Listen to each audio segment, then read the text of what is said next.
আরে প্রেম যদি করে যেতে পারো কিয়ামতে কোনো চিন্তা থাকবে না, কিন্তু প্রেম রাসূলকে করলে আল্লাহকে করলে কি হয় শুনে রেখে দাও গো। মক্কা জমিনে বিশাল একটা বাজার রয়েছে, ওই বাজারের উপরে দেখা যায় একজন হাবশী দেশের মানুষের গলায় বেড়ি পড়া, হাতে বেড়ি পড়া, পায়ে বেড়ি পড়া। এই যুবকেরা গরম বাড়ির উপরে চিৎ করে শুইয়ে দিয়ে বুকের উপরে বাড়ি পাথর চাপিয়ে দিয়েছে, নিঃশ্বাস নিতে পারছে না, এমন করে চুলগুলো উস্কো খুস্কো, খালি পায়ে ধুলো জামা মোজাগানো। এইরকম একটা হাবশী দেশের কালো মানুষ আসমানের দিকে বারবার চেয়েছে, জবানে কি যেন বিড়বিড় করে বলতে লেগেছে। কয়েকজন লিডার রাজে তার কানে কানে যেন কি বলতে লাগলো। কি বলেছিল?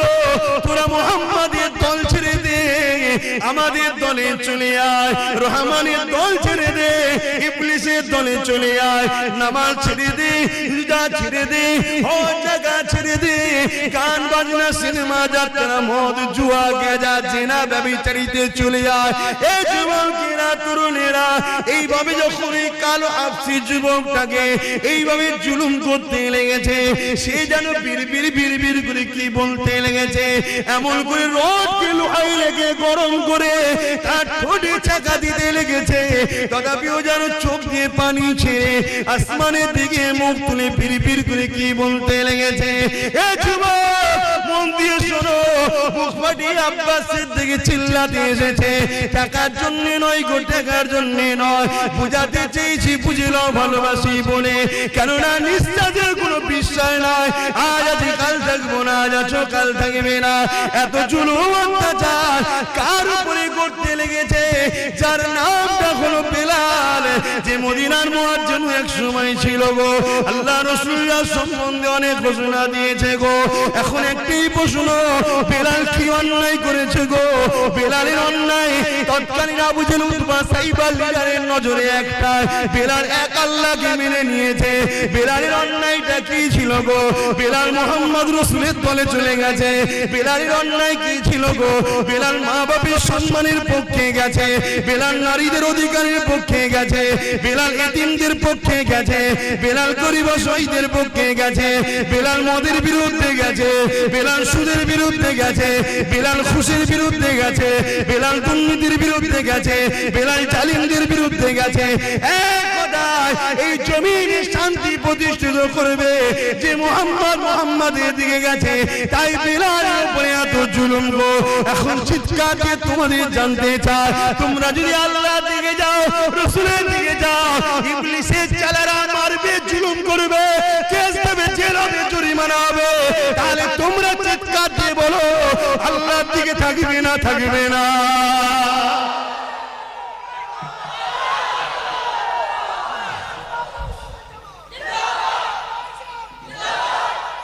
আল্লাহু আকবার। পারবে বেলালের মতো মার খেতে? সে পরীক্ষা নেবে না, আল্লাহ চিন্তা নেই, সে নিলে তো আমাদের ইমানের সব দিক দিয়ে পালাবে, অবস্থা বুঝেই নেবে, চিন্তা নেই। তবে আল্লাহ যাকে ভালোবাসে একটু পরীক্ষা করবে না, করবে না? তুমি পরীক্ষা করো না? তোমায় কেউ যদি বলে ভালোবাসে, পরীক্ষা করো না? তুমি কেউ নয় যদি পরীক্ষা নিতে পারো, সবকিছুর মালিক যিনি, তিনি পরীক্ষা নেবে না? দুটো হাত দিলাম, দুটো চোখ দিলাম, দুটো কান দিলাম, দুটো পা দিলাম, নিঃশ্বাস দিলাম, আজও বাঁচিয়ে রেখেছি, মায়ের পেটে ছিল খাইয়েছি, দুনিয়ায় আসার আগে মায়ের স্তনে দুধ দিয়েছি, খেয়েছে, জমিনে গাছ লাগাই ও ফল দিই আমি, সে আল্লাহ একটু পরীক্ষা নেবে না? তো পরীক্ষা যেই নেবে উনি মন খারাপ করলে হবে? তবে হ্যাঁ, আমাদের জন্য তো অনেক ফেসিলিটি আছে, যে ফেসিলিটিটা সাহাবারা পায়নি বা অন্য অন্য নবীরা পায়নি, আমরা কিন্তু অনেক ফেসিলিটি পেয়েছি। কি? আমার রাসূল জানিয়ে গেছে। যদি ভয় লাগে অন্তরে অন্তরে মানো, চুপচাপ থাকো, বুঝতে দিও না কাউকে তুমি আল্লাহ মানো, রাসূল মানো, চুপচাপ থাকো। তুমি ন্যায়ের দিকে, সত্যের দিকে, আল্লাহর দিকে, রাসূলের দিকে, ইনসাফের দিকে আছো, কাউকে বুঝতে দিও না, চুপচাপ থাকো। এ তো ফেসিলিটি আগে ছিল না, নবী তো হাদিস বলে গেছে তাই পেয়েছি। কিন্তু তাদের উপরে কি জুলুম হয়েছিল! হ্যাঁ, আজকে এত মা বোন, আহা, আজকে ঘরে কারো অভাব নেই, তারপরও ফিরি পেলে সব ছুটছে, সব ছুটছে, পর্দা জর্দা হয়ে যাচ্ছে। কি গো বাপ, পর্দা করা ইসলামে কি ফরজ? ফরজ। কি ফরজ? ফরজে আইন। আমার মা পর্দা করলে সবার মায়ের পর্দা হয়ে যাবে নাকি? না, এত বড় ফরজ, যেখানে জান্নাতের দরজায় লেখা আছে দাইয়ুসু লা ইয়াদখুলুল জান্নাত, দাইয়ুস কোনদিন জান্নাতে যেতে পারবে না। দাইয়ুসকে যে মুখমণ্ডল, হাতের গাঁটের বাইরের অংশ, পায়ের গাঁটের নিচু অংশ ছাড়া বাকি জায়গাটাকে কোনো অংশই দেখা যায় পরপুরুষের নজরে, ওইটাই হলো দাইয়ুস। ওটা স্বামীর দেখা হয়, বাকি জায়গাটুকু নয়। বাকি এই মুখমণ্ডল, হাতের গাঁটের বাইরের অংশ, পায়ের গাঁটের বাইরের অংশ ছাড়া বাকি জায়গা যা আছে স্বামী ছাড়া কারো দেখার হক নেই। কথা বুঝে আসছে? আজকে আমরা কি করছি?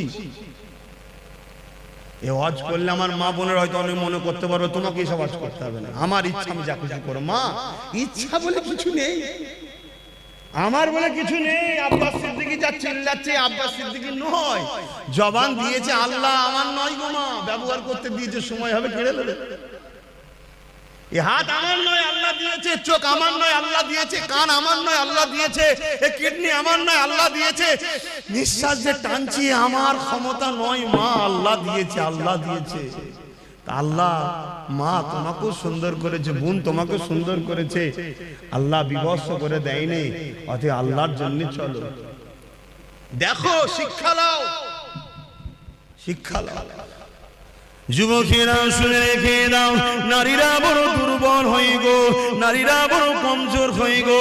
তথাপিও পৃথিবীর বুকে আল্লাহর জন্য, নবীর জন্য, আমার রাসূলুল্লাহর উম্মত উম্মতিদের মধ্যে থেকে সব থেকে প্রথম যিনি জান দিয়েছে, তিনি কেউ নয় গো, তিনি পুরুষ নয়, তিনি একজন নারী। কি নাম? সবই তো আল্লাহ করে জানো, তো মায়েদের মতো কেন হচ্ছ না? বোন মায়েরা এই মায়েদের মতো হবে।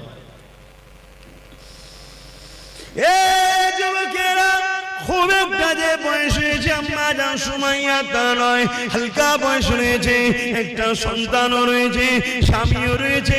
এমন সময় কিন্তু গোপনে গোপনে আমার আল্লাহকে আল্লাহ বলে মেনে নিয়ে, নবীকে রাসূল বলে মেনে নিয়ে হক শান্তি ধর্ম ইসলামে প্রবেশ করেছে।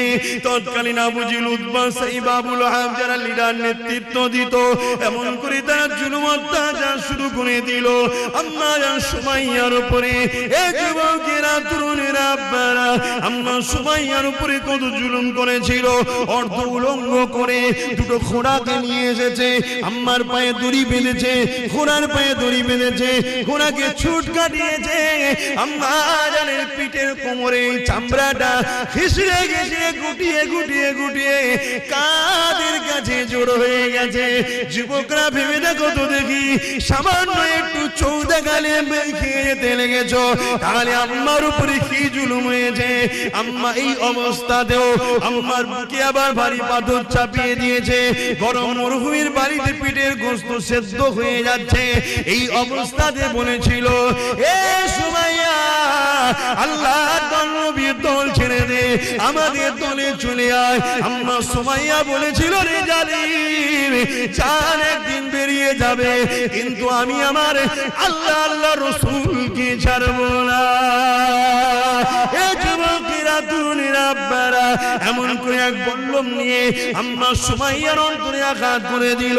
আম্মার শরীরটা দুটুকরো হয়ে গেল, বুক চিরে কলিজা বেরিয়ে গেল, পিছন থেকে বুক দিয়ে পিঠ দিয়ে বেরিয়ে গেল।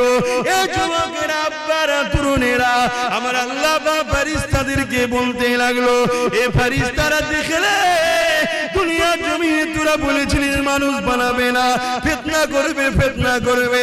আমার আল্লাহ বলল, ফিতনা করবে আলাদা মানুষ, প্রেম করবে আলাদা মানুষ।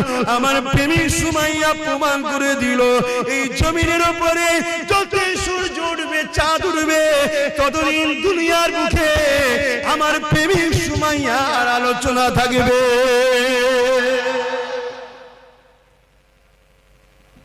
আজকে আব্বাস সিদ্দিকীকেও আলোচনা করতে হচ্ছে, আল্লাহর প্রেমিক।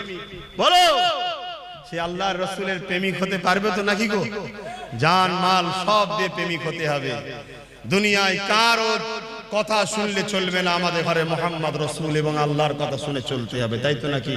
তাহলে বলুন, জীবনের শেষ নিঃশ্বাস পর্যন্ত নিজেদের জান মাল দিয়ে আল্লাহ আল্লাহ রাসূলের জন্য কারা নিজের জীবনকে উৎসর্গ করতে পারবেন? হাত তুলে দেখান। নারে তাকবীর, নারে তাকবীর। যে হাতগুলো উঠেছে আল্লাহ কবুল করেন, বলুন আমিন। আরো জোরে বলুন আল্লাহুম্মা আমিন। যদি কেউ জান্নাতে যেতে না চায়, হাত না তুলতে চায়, বেকার, তার জন্য দোয়া আছে। আমার বেকার, তাকে কষ্ট দিলাম না, তাই তো? সে বেচারি যেতে চাইছে না, আমি কেন ধরে টানতে যাবো? আল্লাহ কবুল করো। কিন্তু হাতগুলো কতটা ভালো, ঠিক আছে না? শুধু তুলে দিলেন। ভাইরা নওজওয়ানেরা, প্রেম যে নেই তা নয়, অবশ্যই দুনিয়ায় যদি ঈমান না থাকবে, আল্লাহ পাক দুনিয়াকে কতদিন রাখবে?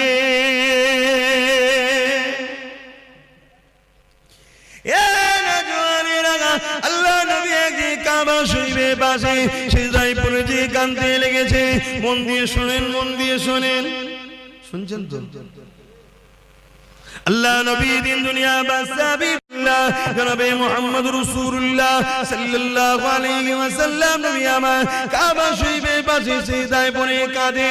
আমার আল্লাহ ওই সময় হযরত জিবরাইল সাল্লামকে পাঠিয়ে দিলে, আমার হাবিবি চাল কেন আমার হাবিব কাঁদে জিজ্ঞাসা করে আসুন। আল্লাহ সবই জানে, জিবরাইলকে জানতে চেয়েছে এবং জিবরাইল আর রাসূলের কথোপকথনে আমরা তো জানতে পারবো, তাই পাঠিয়েছে। হযরত জিবরাইল সাল্লাম চলে আসলে আমার নবীকে সালাম দিয়ে বলতে লাগলে, ইয়া রাসূলুল্লাহ, হাবিবাল্লাহ, হুজুর আপনি কেন কাঁদেন?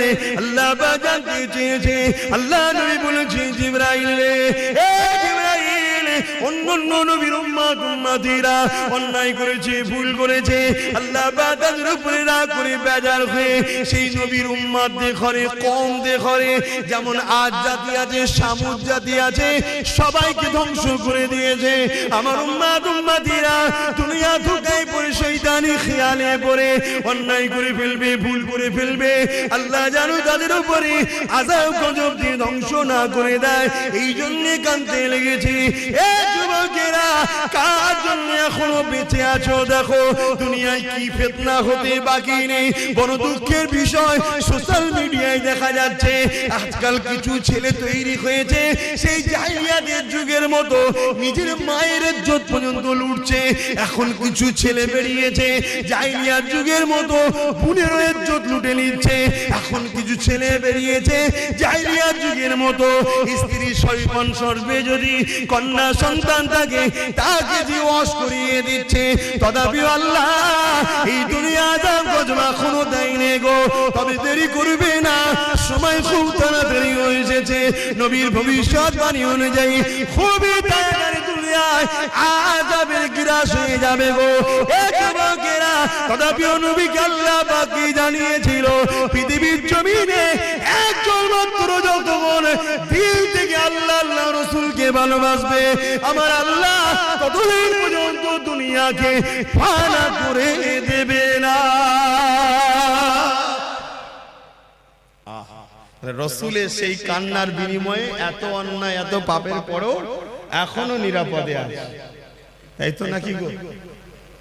তাহলে সেই নবীর ঘর মাদ্রাসা, কোরআনিয়া মাদ্রাসা বা খানকা হলো ইলমে বাতিনির মাদ্রাসা। ইলম দুই ধরনের, আল ইলমু ইলমানি, একটা জাহিরি, অপরটা বাতিনি। কথা বুঝে আসছে? জাহিরি ইলম হলো ফলের খোসা, আর বাতিনি ইলম হলো ফলের ভেতরের অংশ। কথা কিছু বুঝতে পারছেন? ওই ফলের ভেতরের অংশটাকে হেফাজত করতে গেলে বাইরে খোলা দিতে হয়, জাহিরি ইলম দিতে হয়। জাহিরি ইলম না থাকলে ও পীর সাহেব আবার বেদাতি হয়ে যাবে, ভণ্ড হয়ে যাবে। এই জন্য জাহিরি ইলম, বাতিনি ইলম দুটো দরকার। আর বাতিনি ইলম ছাড়া নবীর দিদার পাওয়া যায় না। জোরে বলুন সুবহানাল্লাহ। আর 15 মিনিট সময় নেব, 4টে পর্যন্ত হবে। আপনারা বিরক্ত হচ্ছেন? 15 মিনিট এই প্রতিষ্ঠানের জন্য একটু খেদমত করার জন্য আলোচনা করছি। তার আগে আর একটা কথা বলি, প্রেম এমন একটা জিনিস রে বাবা, প্রেমে সব কিছু দিয়ে দিয়ে যায়। হযরত ওসমান গনি আল্লাহ পৃথিবী বিখ্যাত ধনী করেছিল, চুরি করে নয়, দাঙ্গাবাজি করে নয়, ধোঁকা দিয়ে নয়, কারো ছেড়ে নয়, দখল করে নয়, আল্লাহকে খুশি করে নয়, এর উপর ইনকাম করে ওসমান গনি আল্লাহ পৃথিবী বিখ্যাত ধনী করেছিল।